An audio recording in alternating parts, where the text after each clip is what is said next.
Kahiyang Ayu, di balik nama Ayu dan wajah pendiam.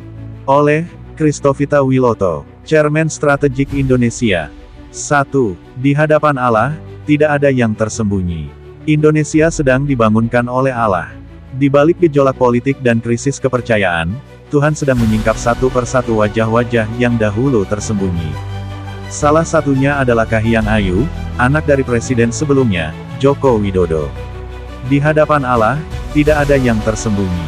Maka tugas kita adalah melihat dengan matanya, menganalisis dengan hatinya, dan menyuarakan kebenaran dengan takut dan gentar. 2. Nama Ayu, wajah pendiam. Kahiyang Ayu dikenal publik sebagai pribadi yang kalem, lembut, tidak banyak bicara. Tapi apakah wajah lembut menyimpan kebenaran? Ataukah wajah lembut menutupi kebusukan sistemik yang telah merusak bangsa? Tuhan Yesus berkata, jangan lihat luarnya, lihat buahnya. Maka mari kita lihat satu demi satu buah dari kehidupan, pengaruh, dan gaya hidup Kahiyang Ayu. 3. Biodata dasar Kahiyang Ayu. Nama lengkap, Kahiyang Ayu. Tempat lahir, Surakarta, tanggal 20 April tahun 1991. Ayah, Joko Widodo. Ibu, Iriana. Suami, Muhammad Bobi Afif Nasution. Anak, Sedah Mirah Nasution. Panembahan Al-Nahyan Nasution. Abu Darda Al-Haq Nasution. Saudara, Gibran Rakabuming Raka dan Kaesang Pangarep. 4. Masa kecil di Solo. Kahiyang menghabiskan masa kecil di kota Solo. Anak dari keluarga sederhana, dahulu keluarganya membuka usaha mebel. Ia tumbuh dalam lingkungan keluarga Jawa yang konservatif. Ayahnya waktu itu adalah pengusaha biasa. Namun sejak Joko Widodo naik menjadi wali kota, perubahan dalam ritme hidup keluarga dimulai. 5. Pendidikan SD. Ia bersekolah di SD Negeri Sumber 16 Surakarta. Sejak kecil dikenal pendiam, tertib, dan tidak banyak menonjol. Teman-temannya mengatakan ia sopan dan sering bersama ibunya, Iriana, dalam kegiatan sekolah. 6. Pendidikan SMP. Setelah SD, Kahiyang melanjutkan ke SMP Negeri 1 Surakarta. Ia lebih tertutup dari siswa lainnya. Tidak dikenal aktif dalam kegiatan OSIS atau seni. Namun ia mulai menunjukkan kedekatan dengan lingkungan elit sejak ayahnya mulai menanjak secara politik. 7. Pendidikan SMA. Di SMA Negeri 6 Surakarta, Kahiyang tetap mempertahankan karakter pendiam. Ia dikenal sebagai anak yang menjaga jarak dan mulai punya perlakuan istimewa karena status ayahnya yang kala itu sudah menjabat wali kota Solo. 8. Pendidikan kuliah. Kahiyang masuk Universitas 11 Maret UNS, Fakultas Ilmu dan Teknologi Pangan. Kemudian melanjutkan kuliah magister di IPB jurusan Komunikasi. Tidak banyak rekam akademik luar biasa. Tetapi saat itu, pengaruh ayahnya sebagai tokoh nasional sudah semakin besar. 9. Pernikahan dengan Bobi. Pada tahun 2017, Kahiyang menikah dengan Muhammad Bobi Afif Nasution, pengusaha muda yang kemudian menjadi wali kota Medan. Pernikahan mewah mereka dibiayai oleh negara secara tidak langsung, dengan ribuan aparat dikerahkan. Sejak saat itu, kekuatan ekonomi dan politik keluarga ini semakin terkonsolidasi. 10. Peran politik di Solo dan Medan. Meskipun bukan pejabat publik, Kahiyang terlibat dalam berbagai keputusan strategis, terutama sebagai istri wali kota Medan. Di Solo, ia menjadi figur sentral di balik kegiatan sosial, tapi banyak sumber menyebutkan ia ikut mengatur proyek-proyek infrastruktur dan UMKM yang dananya berasal dari negara. 11. Gaya hidup mewah. Setelah menjadi istri pejabat, gaya hidup Kahiyang berubah drastis. Ia terlihat mengenakan tas-tas mewah, mengenakan perhiasan mahal, dan bepergian dengan mobil dinas mewah. Dalam banyak foto, ia memakai merek yang harganya miliaran rupiah, tidak mencerminkan latar belakang rakyat kecil. 12. Koleksi tas dan perhiasan. Tas Hermes Birkin, 1,3 miliar. Jam Richard Mille, 3 miliar. Kalung Chopard, 850 juta. Cincin Cartier, 430 juta. Sepatu Louis Vuitton, 60 juta. Busana Prada, 75 juta. Itu hanya sebagian kecil saja. Rakyat kecil menggelengkan kepala menyaksikan kehidupan seorang anak presiden rakyat kecil yang hidup seperti bangsawan Perancis. 13. Pemakaian pesawat pribadi. Kahiyang dan Bobi sering bepergian Solo Jakarta Medan. Tidak naik pesawat komersial, melainkan jet pribadi atau charter. Biaya sekali jalan, 300 juta. Dalam sebulan rata-rata 4-6 kali, 1,2 miliar sampai 1,8 miliar sebulan. Dalam setahun, bisa menyentuh 20 miliar rupiah. Sumber dana, tidak jelas, tidak ada transparansi. 14. Kasus lahan dan proyek di Medan. Warga Medan melaporkan adanya penggusuran paksa untuk pembangunan proyek pemerintah yang dikendalikan oleh rekanan dekat Bobi. Kahiyang diduga menjadi penasihat dan turut mengatur tender proyek untuk keluarga besar. 15. Kasus penyalahgunaan APBD. Ada laporan dari internal Pemkot Medan bahwa dana hibah sosial dan UMKM diarahkan kepada yayasan dan koperasi yang dikelola orang-orang dekat Kahiyang. Laporan ini sempat akan dibawa ke KPK, namun hilang arah. 16. Kejahatan ekonomi di Solo. Beberapa pengusaha Solo menyebut proyek taman, trotoar, dan UMKM diarahkan kepada rekanan Kahiyang. Kegiatan sosial hanya sebagai kedok. Banyak dana bansos yang tidak sampai ke rakyat miskin. 17. Kasus penguasaan lahan dan pasar. Beberapa pasar tradisional dikosongkan, lalu tanahnya dibeli diam-diam oleh pihak yang diduga terhubung dengan Kahiyang. Proyek pembangunan minimarket juga diarahkan pada jaringan nasional tertentu yang dikendalikan dari lingkar keluarga. 18. Pengaruh ke istana. Meski bukan pejabat negara, Kahiyang disebut memiliki akses langsung ke istana.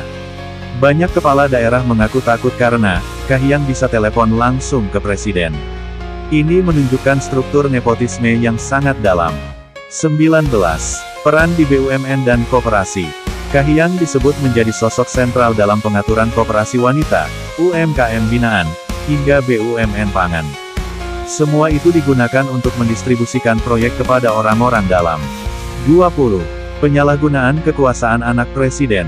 Sama seperti Gibran dan Kaesang, Kahiyang menggunakan nama keluarga untuk mengamankan proyek dan mengintimidasi pejabat bawah. Dalam banyak kasus, orang tidak berani bersuara karena takut diserang balik. 21. Menguasai dana sosial dan pendidikan. Beberapa sumber menyebut bahwa program beasiswa, pelatihan UMKM, hingga pelatihan wanita dan anak-anak di Medan diarahkan untuk mendukung lembaga atau yayasan yang dikelola oleh pihak dekat Kahiyang. Dana pendidikan rakyat dijadikan alat citra dan penguasaan struktur akar rumput. 22. Strategi penguasaan perempuan muda. Kahiyang membentuk jejaring komunitas wanita muda, khususnya istri-istri pejabat muda, untuk menciptakan loyalitas politik dan ekonomi. Banyak dari mereka dijadikan juru kampanye halus atas nama program sosial, padahal ada muatan ekonomi dan proyek di baliknya.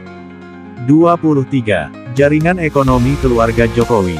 Keluarga Jokowi tidak hanya politikus, tapi juga pelaku bisnis besar-besaran. Kahiyang punya peran penting dalam menyatukan usaha Bobi, Gibran, Kaesang, dan jaringan bisnis ayahnya ke dalam satu jaringan nasional yang terintegrasi, dari makanan, teknologi, transportasi, hingga konstruksi.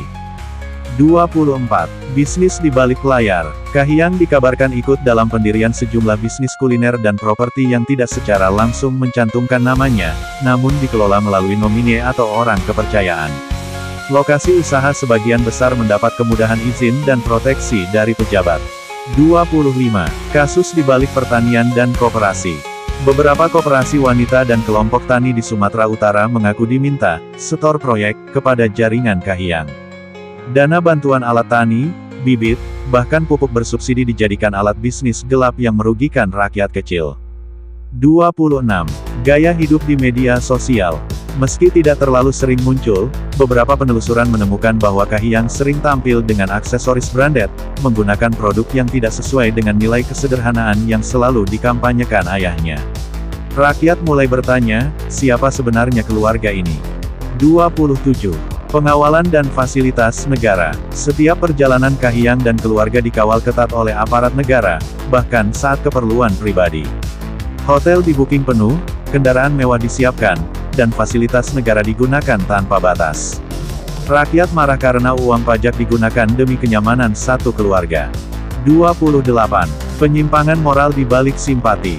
Kahiyang memakai strategi simpati, wajah lembut, ucapan sopan, dan simbol keluarga. Namun di balik itu, banyak penyimpangan sistemik yang dibungkus rapi. Banyak warga yang dulu percaya, kini menyesal dan merasa dibohongi. 29. Kesaksian rakyat Solo. Beberapa warga Solo menyampaikan bahwa perubahan gaya hidup keluarga Kahiyang sangat mencolok. Dulu biasa saja, kini serba istimewa. Rumah-rumah mewah dibeli, lahan-lahan diambil, dan proyek jalan diserahkan kepada orang dalam. 30. Pengakuan warga Medan. Warga Medan menyampaikan bahwa di balik kinerja Bobi sebagai wali kota, ada campur tangan Kahiyang. Banyak pejabat takut. Mereka menyebut keputusan penting seperti pemindahan kepala dinas, tender proyek, bahkan mutasi sekolah, harus didiskusikan dulu oleh istri wali kota. 31. Pendidikan anak-anak Kahiyang. Anak-anak Kahiyang dibesarkan dalam kemewahan. Sekolah internasional, fasilitas luar biasa, dan penjagaan ketat. Pertanyaannya, apakah mereka diajarkan nilai kesederhanaan? Apakah mereka tahu tentang anak-anak Indonesia yang putus sekolah? 32. Apa yang terjadi dengan cucu-cucu Jokowi? Cucu-cucu Jokowi kini hidup dalam istana kecil. Mereka tumbuh dikelilingi pengawal, pesta ulang tahun mewah, dan mainan seharga jutaan. Di saat yang sama, jutaan anak di Papua, NTT, dan pedalaman Kalimantan tidak punya sepatu sekolah. Tuhan mencatat. 33. Kehancuran moral dalam keluarga pemimpin. Bangsa rusak bukan karena rakyat jahat, tapi karena pemimpin dan keluarganya memberi teladan buruk. Jika keluarga presiden hidup mewah, menekan rakyat, dan menyalahgunakan kekuasaan, maka bangsa ini sedang menuju kehancuran. Itulah yang sedang terjadi. 34. Apa yang dilihat Tuhan Yesus? Tuhan Yesus melihat segalanya. Ia tidak tertipu oleh nama Ayu. Ia tidak dibungkam oleh wajah lembut. Ia melihat hati yang penuh keserakahan, dan tangan yang mencuri dari rakyat kecil. Ia sedang membongkar semuanya satu persatu. 35. Suara Tuhan di tengah bangsa. Tuhan Yesus berseru kepada bangsa Indonesia. Bertobatlah, kembali ke jalanku. Jangan kamu memutarbalikkan keadilan demi nama keluarga. Aku membenci persembahan dari tangan yang kotor. Yesaya 1 ayat 11-17. 36. Tuhan menyingkap semuanya. Tuhan tidak akan diam. Semua penyalahgunaan kekuasaan akan disingkap. Semua yang sembunyi akan dibuka. Tuhan berkata dalam Lukas 12 ayat 2. Tidak ada sesuatu pun yang tertutup yang tidak akan dibuka, dan tidak ada yang tersembunyi yang tidak akan diketahui. 37. Arahan Tuhan untuk Kahiyang. Tinggalkan cara hidup ini. Kembalilah pada nilai kejujuran dan keadilan. Kembalikan uang yang bukan milikmu. Akui kesalahan di depan publik. Arahkan anak-anakmu kepada salib, bukan kemewahan. Jangan bangun tahta di atas penderitaan rakyat. 38. Arahan Tuhan untuk bangsa ini. Untuk rakyat Indonesia, Tuhan Yesus berkata, jangan takut, bicaralah. Tegur pemimpinmu, lawan penindasan. Aku menyertaimu. Untuk para pemimpin, Tuhan berkata, akan aku cabut lampumu jika engkau tidak bertobat. 39. Tuhan membangunkan pejuang kebenaran. Tuhan sedang membangkitkan anak-anaknya di seluruh penjuru Indonesia, wartawan jujur, dosen berani, pendeta setia, aktivis yang tidak takut. Mereka akan membawa terang ke setiap ruang gelap, dan sistem akan goyah. 40. Tuhan sudah berbicara. Kahiyang Ayu hanyalah satu dari wajah-wajah sistem. Tapi wajah ini mewakili satu pesan, bahwa zaman kemunafikan sedang runtuh. Zaman kebenaran sedang datang. Keluarga, kekuasaan, dan jabatan tidak bisa menyelamatkan siapapun dari penghakiman Tuhan. Waktunya telah tiba. Penghakiman akan dimulai dari rumah Tuhan. 1 Petrus 4 ayat 17. Mari kita menulis, bersaksi, dan berdiri tegak. Bukan untuk membenci, tapi untuk mengasihi bangsa ini lewat kebenaran.